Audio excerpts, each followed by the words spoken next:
NEET தேர்வை ரத்து செய்ய கோரியும் நீட் முறைகேடுகளுக்கு காரணமான இந்திய ஒன்றிய கல்வி அமைச்சர் தர்மேந்திர பிரதான் பதவி விலக கோரியும் டெல்லியில் போராடுகின்ற ஜனநாயக ரீதியில் போராடுகின்ற மாணவர்கள் இளைஞர்கள் மீது டெல்லியின் காவல்துறை கொலைவெறியோடு தாக்குதல் நடத்தி இருக்கிறது. இந்த தாக்குதலை திராவிட தமிழர் கட்சி வன்மையாக கண்டிக்க கடமைப்பட்டிருக்கிறது.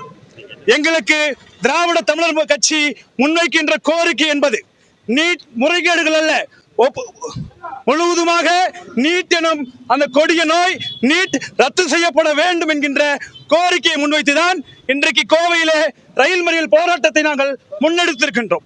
இந்த போராட்டம் இத்தோடு முடிவுவது கிடையாது. இன்றைக்கு 2026 மாற்றம் தரும் அரசியலுக்கு வந்திருக்கிற டிவிகேயினுடைய முதல்வர் ஜோசப் விஜய் அவர்கள் தமிழ்நாடு சட்டமன்றத்தில் நீட்டுக்கு எதிரான ஒரு தனி சிறப்பு மசோதாவை தாக்கல் செய்து இந்திய ஒன்றிய அரசாங்கத்திற்கு அழுத்தம் கொடுக்க வேண்டும் என்கின்ற கோரிக்கையை நாங்கள் முன்வைக்க கடமைப்பட்டிருக்கிறோம். இது அனைத்து மாவட்ட தலைநகரங்களிலுமே தமிழ்நாடு முழுவதும் இன்றைக்கு திராவிட தமிழர் கட்சி ரயில் மறியல் போராட்டத்தை நாங்கள் முன்னெடுத்திருக்கின்றோம்.